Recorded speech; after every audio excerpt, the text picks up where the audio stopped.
നിങ്ങൾ ഈ ദിവസങ്ങളിൽ ഒരു വാർത്ത കണ്ടായിരുന്നോ? ആഫ്രിക്കൻ ഭൂഖണ്ഡം വിഭജിക്കപ്പെടുന്നതായിട്ടോ, പുതിയ ഒരു സമുദ്രം രൂപീകരിക്കപ്പെടുന്നതായിട്ടോ. ഇന്ന് നമ്മൾ ഭൂമിയിൽ നടന്നുകൊണ്ടിരിക്കുന്ന അത്ഭുതകരമായ ഒരു മാറ്റത്തെക്കുറിച്ചാണ് പഠിക്കാൻ പോകുന്നത്.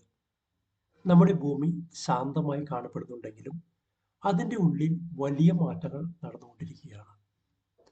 എന്താണ് ആഫ്രിക്കയിൽ സംഭവിക്കുന്നത്? ആഫ്രിക്കൻ ഭൂഖണ്ഡം രണ്ടായി പിളർന്നുകൊണ്ടിരിക്കുകയാണ്.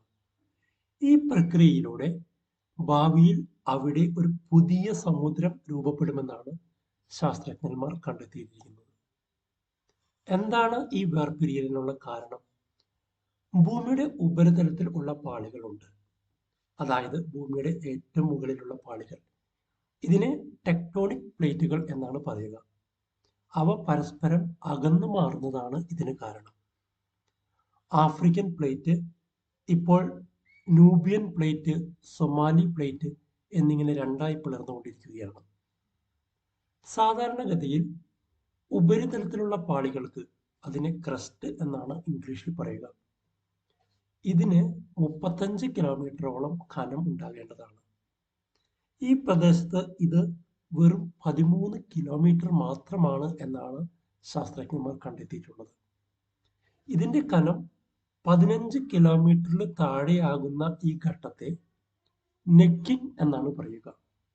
ഈ ഘട്ടത്തിൽ എത്തിക്കഴിഞ്ഞാൽ ഭൂഖണ്ഡം വേർപിരിയുന്നത് തടയാനാവുകയില്ല എന്ന് കൊളംബിയ സർവകലാശാലയിലെ ഗവേഷകർ പറയുന്നു. ഏകദേശം 40 ലക്ഷം വർഷങ്ങൾക്ക് മുൻപ് നടന്ന വലിയ അഗ്നിപർവ്വത സ്ഫോടനങ്ങൾക്ക് ശേഷമാണ് ഭൂമി ഇങ്ങനെ പിളരുന്നത് ആരംഭിച്ചത്. രസകരമായ വസ്തുത എന്താണെന്ന് വെച്ചാൽ, ഈ പ്രദേശത്ത് നിന്നാണ് ഏറ്റവും പുരാതനമായ ആദിമ മനുഷ്യരുടെ ഫോസിലുകൾ കണ്ടെത്തിയിട്ടുള്ളത്. ഭൂമി പിളരാൻ തുടങ്ങിയതോടെ മണ്ണും അവശിഷ്ടങ്ങളും വേഗത്തിൽ വന്ന് അടിഞ്ഞുകൂടുകയും ഇത് ജീവികളുടെ ശരീരാവശിഷ്ടങ്ങൾ നശിച്ചു പോകാതെ ഫോസിലുകളായി സംരക്ഷിക്കാൻ സഹായിക്കുകയും ചെയ്തു. ഇനി ഭാവിയിൽ എന്താണ് സംഭവിക്കുന്നത് നമുക്ക് നോക്കിയാലോ. അടുത്ത ഏതാനും ദശലക്ഷം വർഷങ്ങൾക്കുള്ളിൽ ആഫ്രിക്കയുടെ കിഴക്കൻ തീരപ്രദേശവും മഡഗാസ്കർ ദ്വീപും ഉൾപ്പെടുന്ന ഭാഗം പ്രധാന ഭൂഖണ്ഡമായ ആഫ്രിക്കയിൽ നിന്ന് വേർപെട്ട് ഒരു വലിയ ദ്വീപായി മാറും.